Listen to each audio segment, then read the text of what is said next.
Pinagaling ni Jesus ang lalaking may malubhang sakit sa balat. Nang bumaba na si Jesus mula sa bundok, sinundan siya ng napakaraming tao.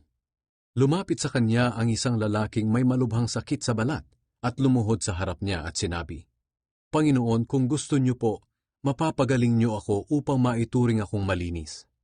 Hinawakan siya ni Jesus at sinabi, "Gusto ko, luminis ka."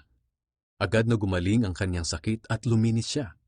At sinabi sa kanya ni Jesus, "Huwag mo itong sasabihin kanino man. Sa halip, pumunta ka sa pari at magpasuri. Pagkatapos maghandog ka ayon sa iniutos ni Moises bilang patunay na malinis ka na." Pinagaling ni Jesus ang utusan ng kapitan.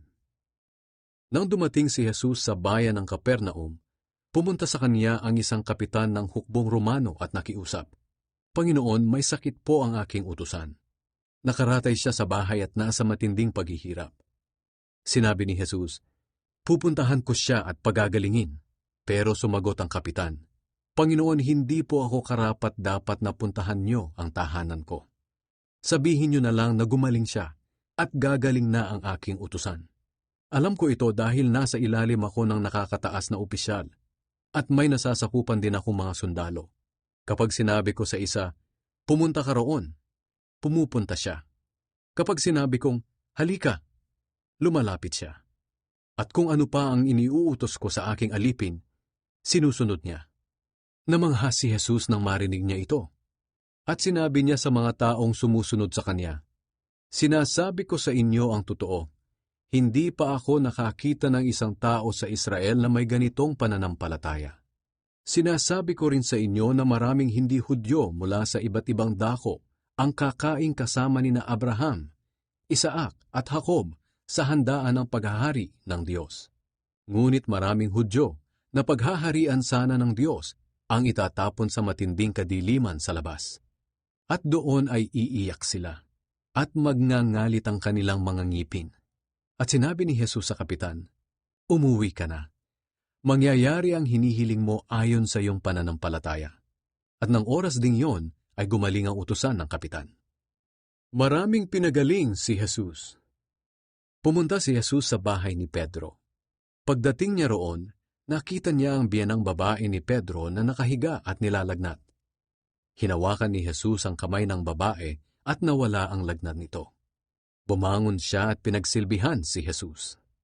Nang magtakip silim na, maraming sinasaniba ng masasamang espiritu ang dinala ng mga tao kay Jesus. Sa isang salita lang, pinalayas niya ang masasamang espiritu at pinagaling ang mga may sakit. Ginawa niya ang mga ito upang matupad ang sinabi ni Propeta Isaias. Kinuha niya ang ating mga sakit at inalis ang ating mga karamdaman. Ang pagsunod kay Jesus. Nang makita ni Jesus ang napakaraming tao sa kanyang paligid, inutusan niya ang mga tagasunod niya na tumawid sa kabila ng lawa. May tagapagturo ng kautusan na lumapit sa kanya at sinabi, "Guro, susunod po ako sa inyo kahit saan." Pero sinagot siya ni Jesus, "May mga lungga ang mga asong gubat, at may mga pugad ang mga ibon. Ngunit ako na anak ng tao ay walang sariling tahanan na mapagpahingahan." Isa pa sa mga tagasunod niya ang nagsabi, "Panginoon, pauwiin po muna ninyo ako para maipalibing ko ang aking ama." Pero sinabi ni Jesus sa kanya, "Sumunod ka sa akin at ipaubaya mo sa mga patay ang paglilibing ng kanilang patay." Pinatigil ni Jesus ang malakas na hangin at alon.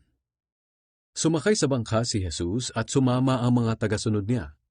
At habang naglalayag sila, biglang lumakas ang hangin at halos matabunan na ng malalaking alon ang kanilang bangka. Natutulog noon si Jesus. Kaya nilapitan siya ng mga tagasunod niya at ginising, "Panginoon, iligtas niyo po kami. Malulunod na tayo." Sumagot si Jesus, "Bakit kayo natatakot?